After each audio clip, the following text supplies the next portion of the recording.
Voilà basoda mboka. Boba beti mboka na makasi.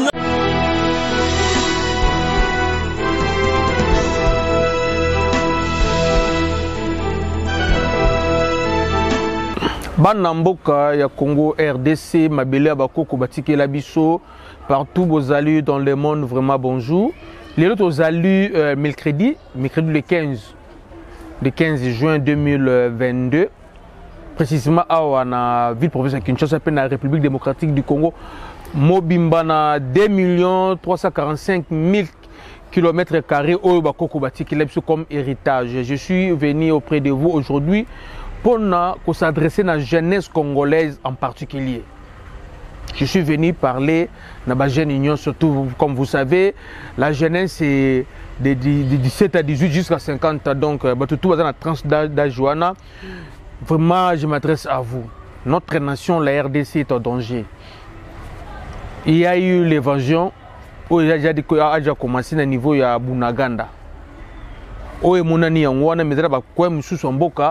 Évasion pesali.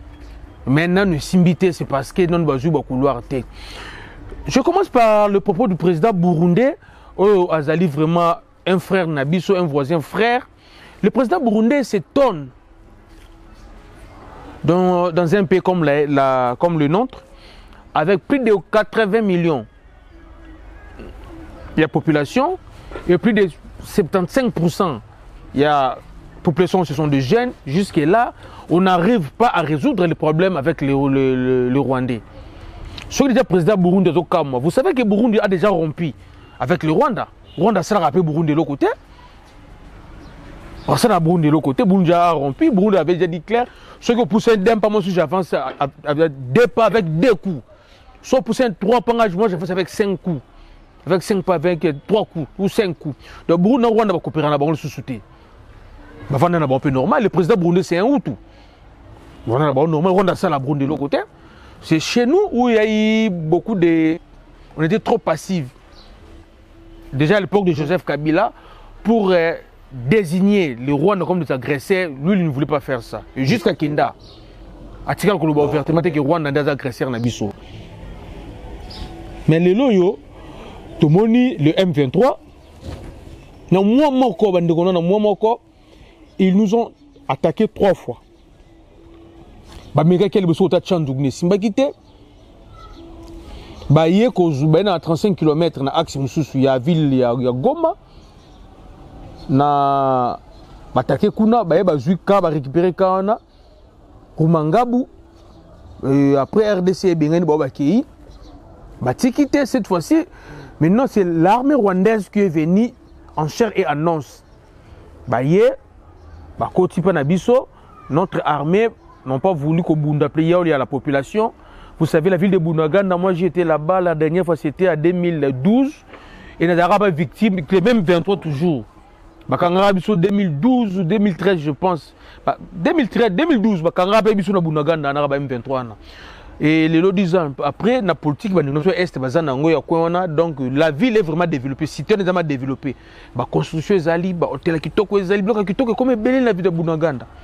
C'est vraiment un véritable centre commercial.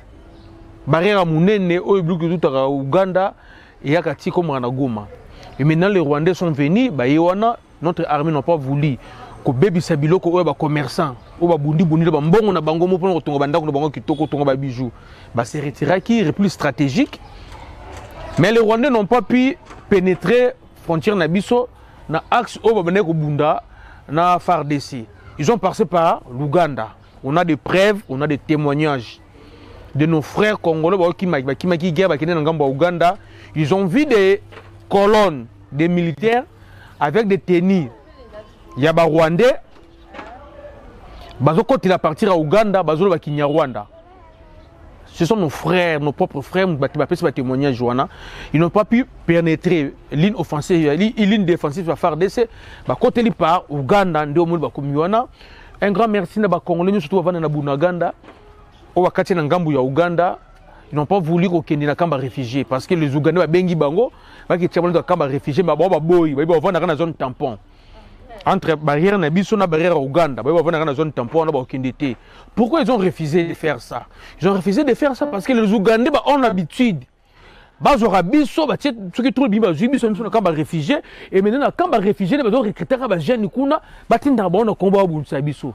Alors cette fois-ci nous sommes matures, on n'a pas voulu que céder na ba calcul na ba on to boyi. Et on se monte à Bongo. Au moment où je vous parle, notre armée se comporte très bien, très bien. Na niveau ya Rutshuru kuna parce que Bunaganda na Rutshuru, notre armée se comporte très bien, mais toujours c'est une mobilisation et à la totale. Et à la totale, vous allez me demander, nous avons contrôlé Bunaganda. À l'heure où je vous parle, Bunaganda, dans le centre de Bunaganda, ils ont beaucoup de Rwandais. Moi, je parle pas des M23 parce que les M23 n'existent pas. Ils ont beaucoup de Rwandais. Mais périphérique, ils ont surtout à Bunaganda, ils ont beaucoup de FARDC. FARDC a encerclé Bango. Encerclé Bango. Ce qui est un peu étonnant, c'est parce que les militaires rwandais sont commencés à piller. Ils ont pillé. Ndenge basalaka biso na l'époque à Moujetonga Yaka, bazongi ba comportement la Bangoana. Babandi sous copier donc babuki ba magasin batu babuki ba ndako batu babuki ba hôtel batu ba copier. C'est pas grave, faisons confiance à notre armée nationale qui se comporte très bien. Le but de Jomolek va pousser la guide de la porte à Bunaganda et convoi il y a renfort et Kendaki ils ont déjà wana pour éviter de attaquer Ernini. Notre armée a récupéré Naïe Bunaganda, mais le problème maintenant, notre armée veut être professionnelle. Parce que les Rwandais, là, selon certaines discrétions, ils veulent bâtir la population au devant pour avoir un ciment. Quand l'armée qui est attaquée, l'armée n'a pas les citoyens congolais. L'armée n'a pas 2 jours, l'armée est attaquée, on n'a pas cité. Mais je tiens à vous signaler que c'est notre armée de l'air. Les pilotes n'ont pas continué à solo. Déjà, ils ont bombardé. Ils ont récupéré kilomètres belé toujours à la porte de Bunaganda. Mais moi, je voulais m'adresser à la jeunesse congolaise. Qu'est-ce qui se passe dans la politique? Vous voyez les politiciens congolais, c'est le bambongo. La famille a besoin de l'art. En ce moment, on a besoin de nous, les jeunes, pour défendre Mboka Nabiso. Mais moi, je parle ici à Kinshasa, ceux qui ont boulevard Lumumba Awa, dans la 10e rue. Vous verrez gouverneur de la ville de Kinshasa, dans la partie politique, il y a un est-ce qu'on a besoin de ça, l'élo? Bon, que nous mobilisons dans la partie politique, l'élo. On a besoin de mobilisation derrière FRDC. Tout ça, quand même honnête. J'étais étonné.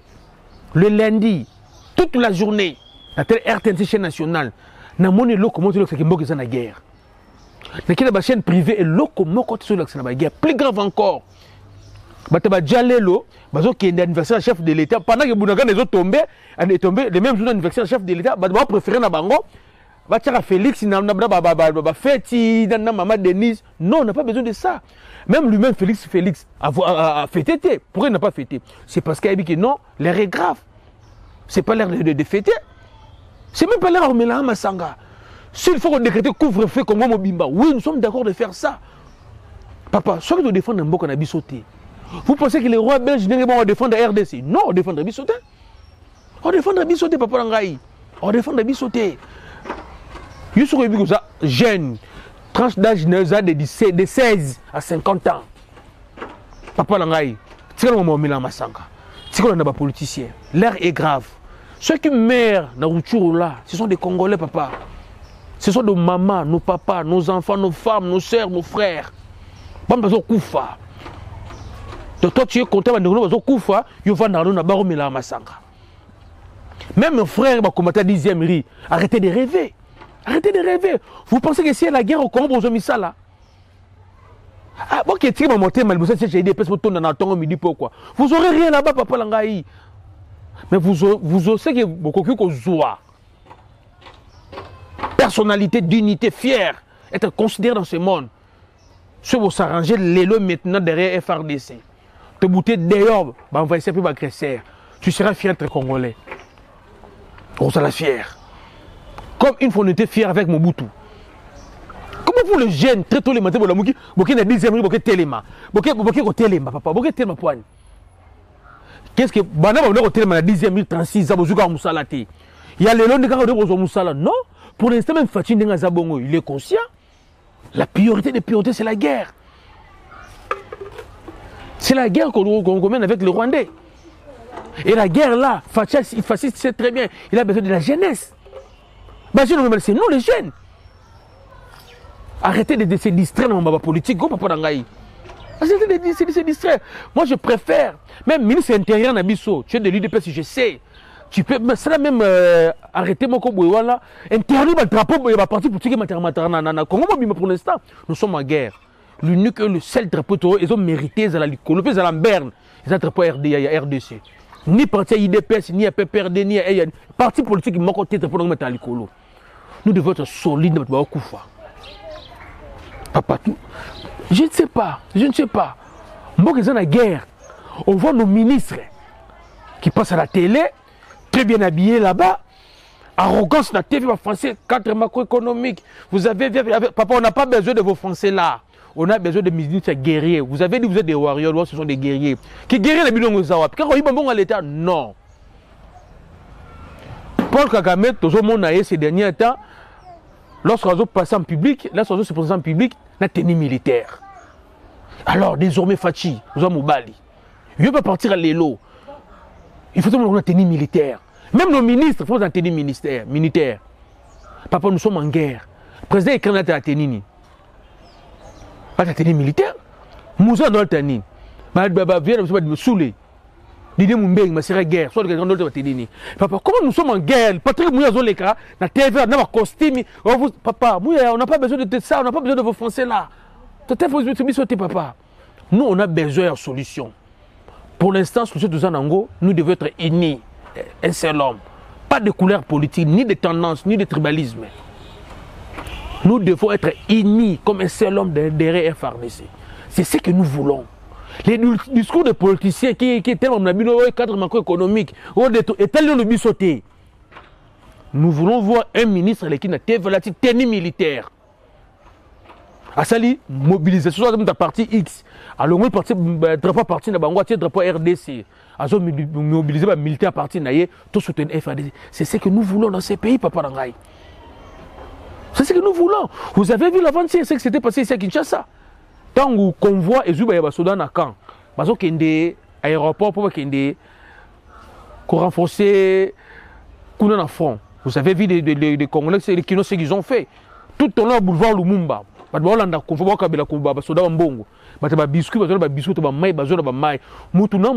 Il faut participer. Nous ne voulons pas terme et soutien. Il faut participer à la guerre. Terme approprié, c'est participer. Soutenir la reprise, c'est se retraiter. Nous voulons participer à la paix, mais à la c'est ce que nous voulons. Mais moi, j'ai on a vu hier, c'était à Kisangani. Na bâtiment, il professeur Moro, c'est un Congolais, mais il va foutre la Rawana. Les gens de Kisangani, les Baboyemans, ils sont venus poliment, ils sont venus pacifiquement, marcher non, non, ils ont dit au Rwandais. Bobi mala bâtiment, bokine so bokina Monisco, to bokina FARDC bokende, bozonga Rwanda. On ne veut pas vous voir ici à Kisangani. C'est ça l'attitude que nous devons adopter, même si à Kinshasa, là où il y a un Rwandais. Nous ne sommes pas des sanguinaires, nous devons être vigilants et prudents. Les Rwandais vont tenter de sur un piège. Qu'est-ce qu'ils veulent? Makambo le 2 août. Nous avons tout ça, mais comme ça va brandir que nous sommes des génocidaires. Tobo Makaba Rwandais. Et Rwandais va minorité. Non, non, non, non. Nous ne sommes pas des sanguinaires, nous les Congolais. Le Premier ministre belge nous a dit de défendre Mboka Nabiso. Alors nous voulons défendre notre pays. En commençant par couper les liens avec le Rwandais. Tous les liens sauf rien. Nos frères congolais qui vivent au Rwanda, ça ne sert à rien de continuer de vivre au Rwanda. Vous devez faire le choix. Et je sais que ça sera difficile pour vous. De vous rester pour du bon au Rwanda, nous allons vous considérer comme des Rwandais. Vous vous pliez bagage, vous retournez au pays, Toboké Bujumbura, Toboké Ouganda. Nos frères qui ont des femmes rwandaises, vous devez faire un choix entre vos femmes et la patrie. Parce que vos femmes rwandaises là, bon, tu ne jamais qu'au servir yo. Bon, ça ressemble à rendre yo. Mais après, bon, nous, ce sont des espions, ils sont venus nous espionner. Il n'y a pas l'amour entre un homme congolais et une femme rwandaise. Amour est à la raté. Et surtout sur les Tutsi, amour est à la raté. Amour est à la raté, bande de. Donc, nos frères, eux, Balaba, Bassiba rwandaise, l'air est grave. C'est maintenant à vous de faire le choix. Nous n'allons pas toucher vos femmes. Ma belle-sœur na biso, on n'a rien contre eux. Vous devez faire le choix. Parce que tika bango awa, to bazo solo na ndeko na Rwanda, basolo la masoloni. Je me rappelle encore lorsque j'étais en 5e littéraire. Mon professeur de biologie, il a vécu trop dans Rwanda na Ouganda côté là. Il nous disait déjà à l'époque, les femmes Tutsi, ce ne sont pas des femmes à épouser. Des femmes Tutsi. C'est ce que mon professeur nous disait. Abi, peut-être, beaucoup utiliser au balier, au tien andako. Soit la période du nama bébé, à la période de Zorazemi. À quelque luka, un homme Tutsi, va coucher naïe, à Zuzemi naïe, à un andor avant d'inayo. Mais oui, comme moi, c'est nos balles. À robot, moi, on a bimé l'ongi naïe, oh, l'ongi maman naïe. Or, papa naïe, c'est un Tutsi. Rwandais. Du fait que Bazala mouké dans la région, il a besoin de protéger la race na bango. Bakol sa race na bango, ils ont fait ça.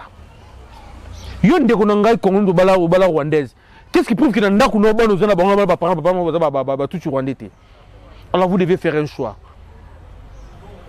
Nous ne sommes pas des criminels, nous ne sommes pas des bandits. To simba rwandais to rwandaise mon côté na Congo. Mais to seng na bino bo bima na Congo. En commençant par votre ambassadeur. On n'a pas besoin de lui ici chez nous au Congo. Azonga Rwanda. Notre ambassadeur Ozana Rwanda, faut-il rappeler l'accord économique tout au Bosalakina Rwanda et si là. Peut-être il faut qu'il y ait un mur entre Bissona Rwanda. Balma kutu mboka mort basalara mur. Bobo sa bobi solo na te. Mboka mo ba tchanga ba na mur, ba kabona ba na mur. États-Unis na Mexique, Bachamir. Bakoufate, Israël na Palestine. Bakaya pe mir. Papa, on a 9 voisins. Ce voisin m'a dit que tout 8. Ça sert à quoi? On a connu des problèmes ici avec l'opération Mbatamoukolo à Brazzaville. Avec nos frères de Brazzaville et après tout ça. On a arrangé. Le frère Nabiso, ni t'étais mon Covid, mes frontières de Fongo Manango. Nous sommes bien avec les Brazzavillois. On a connu des problèmes avec les Zambiens. Il y a la frontière. C'est la commission. Et si là, ils sont bien avec les Bénins. On a connu récemment des problèmes avec les Angolais. Tout ça là où est-ce qu'il Alors pourquoi avec les Rwandais, le problème est-il raté? Dès que tu sur la Sikoyo, dans le nord Kivu, na Goma, et c'est à Yinda. Les Congolais, ils trop c'est trop que tu n'as fontaine à Giseni. Bah font la frontière, tout côté na Rwanda, tout beau mana. Bah image Zali, na relise no bah image beau mona. Bah na Goma vraiment des années to lingi vraiment. Dès que tu zolo bah na frontière. Bah font la barrière. To kota kaka na Rwanda ba bima to bomana ndire na film après Spartacus na no bunda oyo ba kande da ba romain ba no bunda na kalate ba nzete ba macheti ba mbeli ba na goma ba tomboki ouais boni fozala nous ne sommes pas des agresseurs si ba moni bana moya na goma ba comme tina barrière ba bi trop c'est trop mais surtout ba bamba ba mabanga ba milangi ko zo koya na go na Rwanda déjà zo koya la police a calmé ba on a FARDC. Si les Rwandais semblent qu'ils sont forts, comme le président Zaza arrogant, ils font la barrière. Donc, quand on a si la c'est tout. Les jeunes à Goma, un grand merci à jeunes à Bukavu également. Parce que tout le monde peut oublier tout à Bukavu. Merci Nabino. Vigilance dans cette, comment on appelle ça, cette frontière de zone, on a Rwanda à partir à Bukavu. Vigilance, c'est là toujours. Vigilance c'est les kamakasi, bon CDT, bah ouais tout faire Kinshasa, abandonnez vos systèmes là de suivre des politiciens. Bon changer vinabinoté. Mais si nous sommes forts et unis, nous serons respectés. Bah bien que tout eux hommes dans ba est kuna, donc imposer bah nous raffiner au na Congo. Bah mindele ba koya et bah nous sala. Beaucoup tika ba moto pour ça ba moto. Bobby mais bah système à parti politique. Ils ont distrait nous pour rien. Pour rien. Un grand merci à Youssoufa.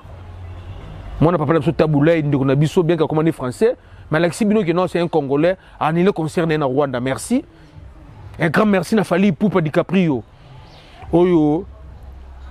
Il est pu participer na guerre o na ndenge na ye côté ba FARDC ça c'est qui donne na ye vraiment un grand merci fali poupa ndenge za la kaka un grand merci na ba soudena ba FARDC nyo surtout oyo bazo ndima ko kufa pona dintamboka o bazo ndima ko kufa poto c'était ba centimètre mon côté na Rwanda un grand merci pe ba condoléances na Major Eric akufi na front pour défendre Mboka. Vraiment un grand merci également à la présidente de l'Assemblée nationale, le président Mbosso. Papa, vraiment merci le discours na yo. Vous savez, comme dans le stade Oyo, il y a robot mais les sous papa. Si tu kufa. Muto kufa abanga asuliwate. Le président Mbosso a dit clair. M23 c'est complice les Rwandais, les Burundais. Parce qu'on a agressé Bissot. C'est ça un homme. Papa mon l'air tika ba aventure. Tika no ba aventure no jouer ngwana. Les Rwandais des soldats. Rwanda na soldats ni a guerre ko le Kabiso. Centre ni na formation militaire na Rwanda il qui bomango. Toi les qui kota koli. Papa mon l'air, on a député. Faut pas soigner. Faut pas soigner. Oh ba Rwanda ba minouki ni ba Rwanda ba zana ngwana. Oh le qui Kabiso. Papa ngai. Minouki ni ba zana ngwana le qui Kabiso. Toi solo la cité papa. Papa mon l'air tu no ba distraction. On prendre est vous ba théâtre traité. Awa l'avenir de notre nation est en péril. Vous comprenez? Est en péril. Le problème avec notre armée, c'est l'infiltration. Les Roubaix-Rois. Vous avez la base, tu nous as donné des militaires rwandais. N'a pas grade le Kouta. Ce sont les mêmes militaires qu'on a aujourd'hui pour compliquer Bissot.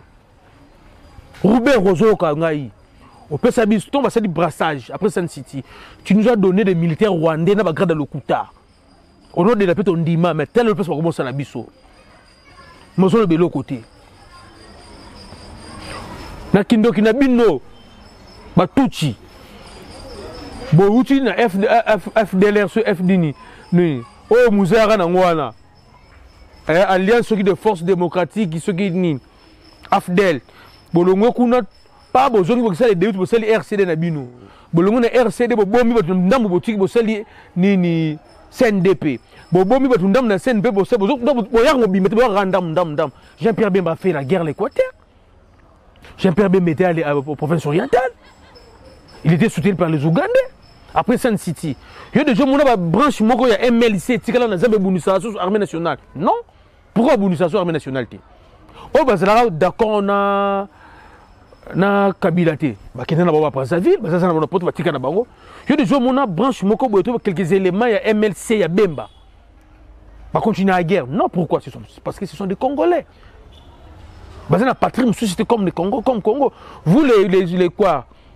Les de tout là, vous dites que non, vous êtes des Congolais. Oui, vous êtes des Congolais. Pourquoi vous n'avez pas de guerre? Les Banyamouréens et les Bashi, qui sont majoritaires ici au Congo. L'armée n'a pas entre les Banyamouréens et les Bashi. Qui parlent de fonction makasi, ce sont des Banyamouréens. On vous a tout donné, la nationalité en cascade, sans calcul. Vous pensez que vous êtes le seul, il y a une nationalité Banda. Vous savez, il y a combien de Congolais en Belgique, en France, en Italie, en Hollande, en Angleterre, en Canada, aux États-Unis. Oh, vous avez une nationalité. Vous avez belé. Est-ce que vous pouvez vendre la Kunda Bamboka na Bangwana? Bon, comme on a une nationalité en Belgique, vous avez un côté, vous avez un verse, et comme un village natal, non, ils n'ont pas de village natal. Mais ce sont des Belges. On accepte par rapport à la convention, l'évolution monde, on peut avoir un Tutsi, un Congolais d'origine rwandaise.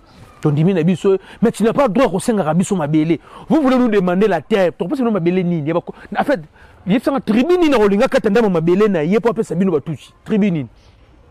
Vous n'avez pas le droit à Rosanna Mabélé Namboka.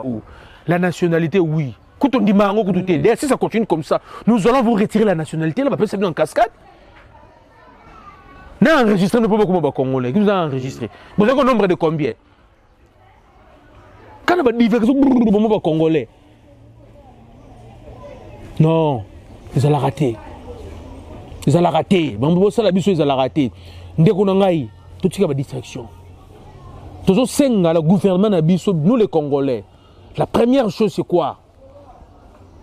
Contrat militaire avec l'Ouganda et Katana. Pourquoi j'ai dit ça? Vous avez entendu le président Bossadi dans le Parlement. Il a désigné parmi nos agresseurs et des complices. Les agresseurs, les Ougandais aussi sont là. Comment l'Ouganda, tout ça presque une parfaite relation à Bango. Bako fongora couloir pour ba Rwanda ba l'exaba soda bako contacter biso na Bunaganda. Là on attend to lamu ki to moni chef d'état-major ya Ouganda, ya armée ougandaise ozamona Museveni. Communiqué il y a M23. Molongo il y a M23 tozali koyebisa na baimboka ya Congo pe bayi molongo ke mapinga na biso ya armée révolutionnaire congolaise esili kozwa mboka ya Bunagana. Utalobi mokolo ya zomi na misato sanza ya motoba mobu eye. Sima ya bitumba makasi esangisaki armée révolutionnaire congolaise na FRDC, FDLR, groupes armés locaux, nyonso. Na yango, bokamati ya mboka na Bunagana ezalaki na bosenga na bisote. Tolingaki yango pe soki monkete. Kasi, kolanda na mai maso, FRDC, FDLR, Nyatura. Mai bazali kosala, koya kobundisa biso ngonga iso, koya kotumbola biso, yango tozi mokano ya kozwa mboka na Bunagana. Kwete tango bazali kobundisa biso population bazali kokima na bamgako na bango bazali kokende na wamboka misusu makambo maye ezali kosepelisa biso soki mokete kwete tango nyoso FRDC bazali kobeta mandoki minene na population ezali kobanga mandoki mana pe bazali kokima na yango tolobi ete tozali kosenga na mbulamatari ya Congo tovanda na mesa moko to solola bayebi bosengi na biso mambi mayo nyonso toyokanaki tovanda to solola poete biso nyonso tozali baimboka ya Congo yenge bene ndenge batoma ya mokonzi balobaki na mboka na Nairobi na mokolo wa mwambe sanza ya mine mobumo eye na mboka Nairobi toyeba na kosilisa matata nyoso kati na biso na mbula matari ya Congo na bopete nyoso pe na kimia na yango tozali koloba makambo mai ezali lokola tozali kobwaka mbela pe tozali koloba tozi mokano soki FRDC FDLR na ba groupe armé misusu baye kotumbola biso to baye kosala mambi mai longo banite esika biso tozali tolobi ete tokondima mambi mana soki mokete toboyi mambi mana tolingi population parce tozali evanda na kimia iso na yango tolobi ete tokondima soki mokete mambi maso bakoki kosalela moto oyo bato bazali kobwaka mbela na mobulu na bobomi na boyinani na kokabona bato na xénophobie oyo zali koloba koyina bato mosusu oyo nyonso ata bakonzi ya Congo bazali kolobela na mboka na biso na coalition ya FRDC FDLR na ba groupe armé oyo nyonso akozala menace po na kimia po na baimboka bavanda na kimia tokondima eloko wana soki mokete pe tolingi communauté nyonso evanda kimia na kati na region na biso tozali soki bakoya kokota mobulu biso tokondima eloko wana te pote tokobatela baimboka matondi. Alors, il y a Félix. Pourquoi il y a Félix? Parce que le président Mbosso, Assemblée nationale, a dit tout la vérité. A désigné Bango qui non, vous les Ougandais, vous poignardez Bisso. Tous les combattre Nabino na Beni, à 300 km, il y a Bunaganda. Tous les combattre Nabino. À même temps, Bino, vous acceptez, vous aidez M23, va passer par vous. Va attaquer Bisso à Bunaganda. C'est ça un nom. Président Mbosso, merci. Bloquez zanga ba mina kwa ngwana. Bloquez zanga ba ngwana na Kabila. Kotanga kombo agresseur na Congo. Nous les jeunes Congolais, nous demandons à Félix Un, à la tenue militaire, à la costume, jusqu'à ce que tu résous le problème à Rwanda. Ça, c'est un. De deux, à rappeler l'ambassadeur Nabiso Oazana Rwanda, à Zonga Kinshasa, Oya Bango Akende. Trois, ba contrat, nous sommes signés à Rwandais et Katana. Quatre, tout ça la mur, Biso na Rwanda. 5. Notre Parlement doit déclarer la guerre aux Rwandais. Bango, ils ont dit qu'ils sont venus chercher les FDLR chez nous. Alors, Biso peut faire que le Koluka, M23 pas na Bango. Donc, pour des raisons stratégiques, aujourd'hui nous sommes le mercredi. Total armée n'a évolué positivement. Une fois on récupère notre Bunaganda, to Sukawanate, to Kota Rwanda, 100 km dans le Rwanda, to Kangata 2, 3, 4 villages rwandais, to assiéger en OP. Jusqu'à ce que la communauté internationale va offrir une solution rwandais. On n'a pas besoin de distraction. Rwanda, j'ai dit que papa, qu'est-ce qu'il est venu? Les gens ont masqué à Batchoko, mais les bio, c'est les bisons, ils ont côté, c'est faux. Ah, mais tout le monde par rapport à la fabrication de masques, il y a des bisons à frapper bisons. Dans le moment où nous, les jeunes Congolais, nous demandons à notre gouvernement de tout arrêter, de réduire le train de vie des institutions surtout. S'il faut qu'un salaire, même nous, le peuple, nous sommes d'accord pour acheter des armes, peu importe le moyen. Surtout dans l'embargo dans l'Occident, on apporte en Russie. On a besoin des armes, on a besoin de munitions. C'est clair.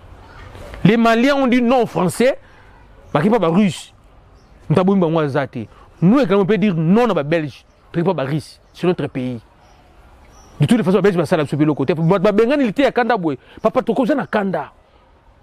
Et si nos politiciens n'arrivent pas à comprendre la détermination du peuple congolais par rapport à la situation sécuritaire de SRDC, je pense que nous allons nous en prendre à la politiciens RDC. On n'a pas besoin de voir des partis politiques, des drapeaux à partis politiques dans la ville provinciale de Kinshasa. Congo Mobimba. On a besoin de voir drapeau Moké Matara, Tongo Midi, pourquoi? Car drapeau RDC. Ni à IDPS, ni à PPRD, ni à MLC, ni à une DEF, ni à parti politique. La priorité pour nous, c'est la sécurité de notre pays. Banamaï na Goma, Kitoko, va continuer. Bon, vendre la la frontière, on a Banamaï Bukavu, Kitoko. Bato benga ngape kuna susu na Kindu. Déjà, c'est bon, à la Kinshasa, c'est la Magilobi, tu as une affaire étrangère, mais tu as une grande mobilisation, une grande mobilisation au Salam. Tu as délogé l'ambassadeur à Rwanda, à Gombe, tu as une adresse net, tu as Zoyer, tu as Salérien, tu as Simba EPT, tu as Bimisa, tu as retraité dans Monusco. Monusco a un hélicoptère à Zonga. À Zonga, l'air est grave.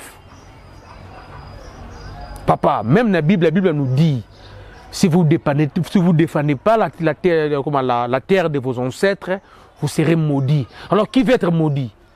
Une chose à mauditer. Nous savons très bien que les Anglais sont derrière les Rwandais. Papa, comment tu vois qu'il y a en Angleterre? Rwanda est un pays où la démocratie a raté. C'est un pays où la calamité est perdue sa moto. Nous avons mieux comme en Afrique. À quel se trouve en Angleterre? Mais nous avons même en Rwanda. Qu'est-ce qu'il y a en Rwanda? On va tout convier en Rwanda. Papa, on a conscience de venir en Rwanda. Mais je m'adresse également à la communication chef de l'État. On a disconvié par le chef de l'État à Paris Saint-Germain. Mais il faut tout le monde, le chef de l'État, sur la marche de santé pour Paris Saint-Germain pour écraser le gars sous-souté. Dans le moment où Paris Saint-Germain, il y a deux arbres, tu as une liste noire, PCG. Tu as Congolais de tourner, même dans la fin de PCG, pour l'instant, on soutient nous PCG. Parce que yo ont contraint les Rwandais, les Rwandais nous tuent. Donc, on a comme ça sous Paris Saint-Germain, tu as un PMB, tu vas Bongo. Comme ça, Arsenal, Bongo.